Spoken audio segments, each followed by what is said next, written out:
hopefully and possibly she's using V-Link to do this whole thing, okay? And then, at some point, and it won't take very long, that Elaine will know so much about what he's going to say that that second phone call doesn't even have to happen, okay? She looks at it as a straightforward, connective tissue case or whatever. And so instead of going from host office to Elaine to Newman, it's going to be host office here. And the only thing Newman sees is he looks on his schedule and sees, oh, I'm supposed to be at Dr. Robinson's office tomorrow to do an implant.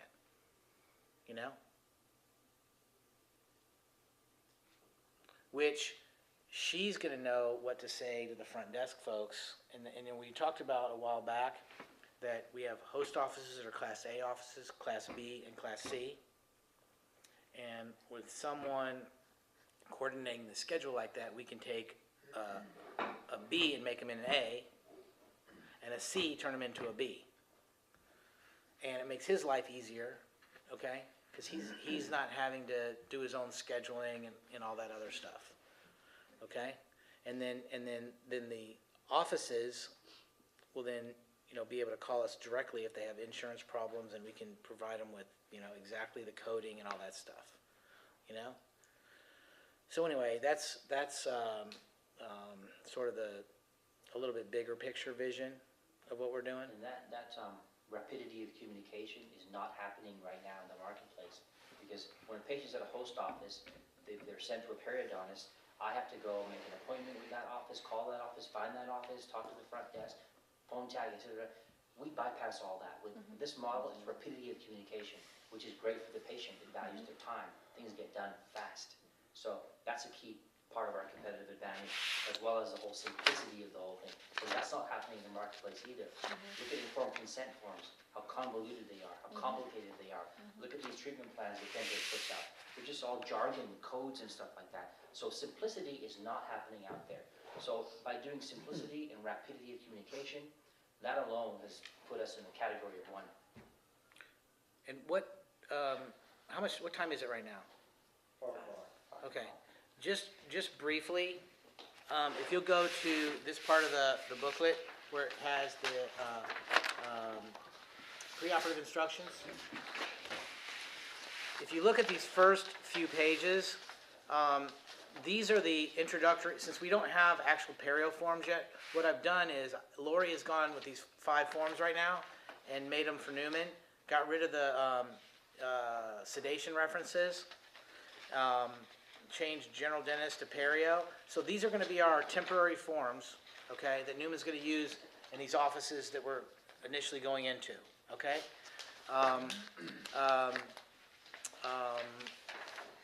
And then,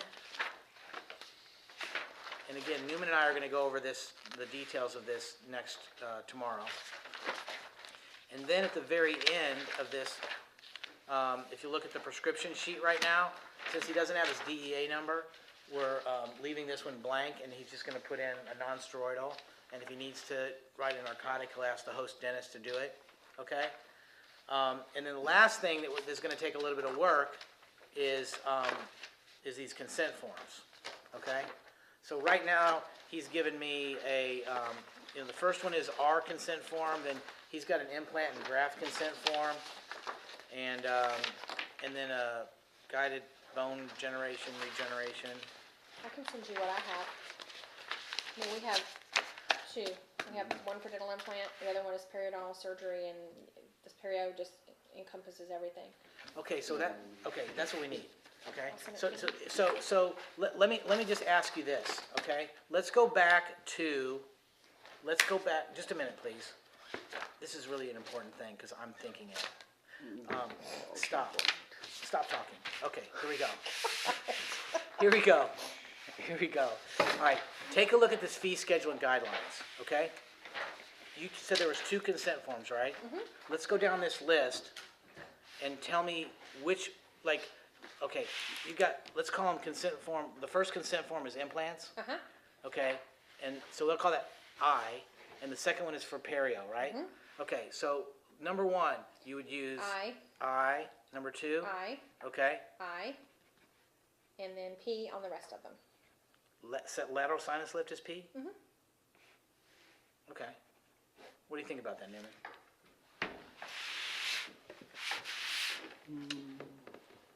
Does one of your consent forms cover extractions and all that? Uh-huh. It's on the implant consent. Actually, it's on the perio, and we'll. Yeah.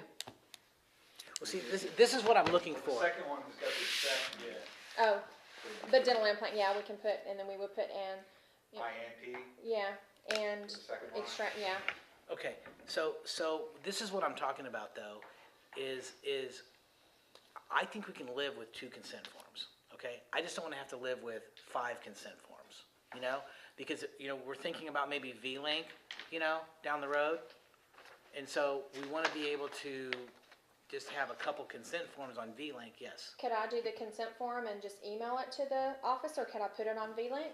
I No. mean, if I actually filled out the actual consent form, Well, my point is, who what does it now?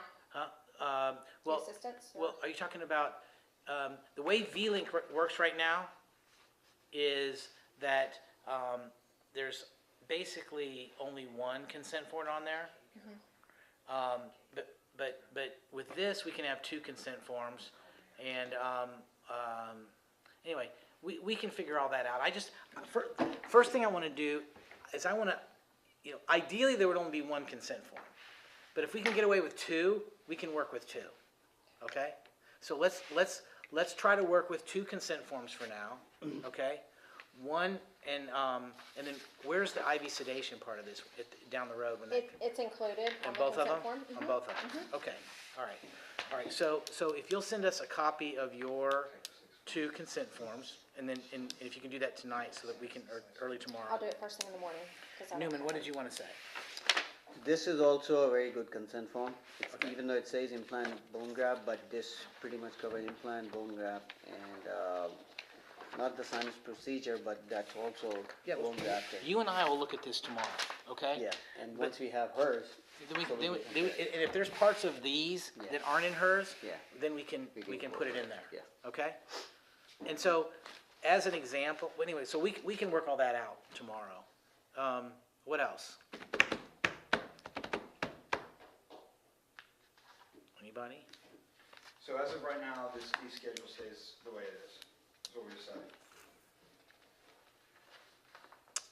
Yeah. The only, anything, I feel like, anything that we add, you know, increases the complexity. And for now, one of our big selling points, I think, is the simplicity of it, okay? And the other question is, how do we compete with the periodontist that decides to do this on their own, okay? And one of the ways we do that is by being easier to work with, being more friendly, you know, and, you know, being more cost effective. So let's get into the market, let's get working, and then once we get busier, then we can raise our fees, you know? and also these fee schedules are already sent out to our major offices that I'm going to. So now it can complicate the process. Yeah. What's that? Then why are we talking about it? Well, I will tell you why, no, but I mean, seriously, no, really. Part of the reason I'm taping this is because I want these other guys that aren't here to hear these reasons and rationale behind what we're doing, and you're gonna go out, and talk about Newman, and these are the kind of things that we wanna talk about, is, you know, it's simple to work with us. It's cost effective for your patients. They're not gonna get nickeled and dimed to the point when they come back to have their crown done, they have no money left. And we're gonna make it really easy on your front desk team to work with us, you know? And those are the really, you know, so actually how much we charge is irrelevant, you know? Because if the people like us and we're easy to work with and they're friendly, you know? When I say it's irrelevant, I'm talking about, you know, whether we charge a couple of $100 extra bucks or not, you know?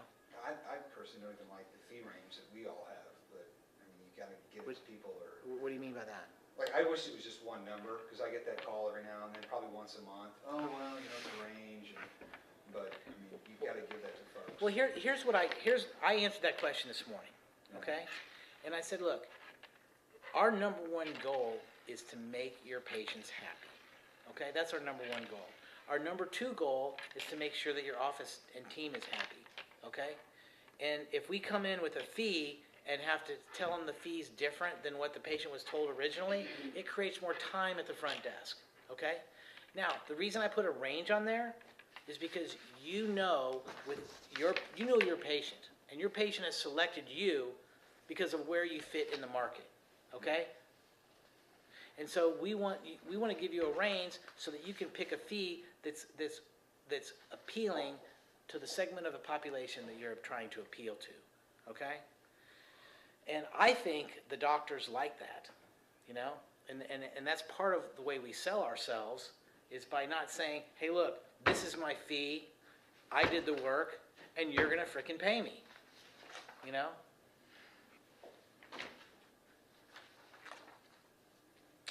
Okay. I mean, I think the philosophical things that we're talking about are the things that are going to make VIPS different than the periodontist who just walks in off the street or the general dentist that walks in off the street and says, hey, I'm going to do this, you know? It's a cluster. It's a what? It's a cluster when they do that. It is a cluster, okay? Because they don't realize what they're doing wrong. They have the paradigm of the traditional business model, and they're trying to adjust that to this. And they don't know. They feel like, hey, look, the doctor told me I'm in the office, and I'm going to be coming in here Superman and making your practice all that more profitable. So, you know, I'm the doctor, and this is the way you need to do it. Give you an assistant. You know? But if we advertise win, win, win, and we talk about it, and people actually feel it, our practices are going to grow. Okay? But we all need to be on the same page here and know what is the fuel that makes this engine run. You know? It's not that we do a really good implant. It's that what we say we're going to do, we do, and we do it with a smile on our face, and it's easy. All right. So our next meeting is going to be Wednesday at 5 o'clock. Hopefully it'll be 5 to maybe 6:15, and we should have some more progress, okay, by then. And Dr. Israelson will be here, okay?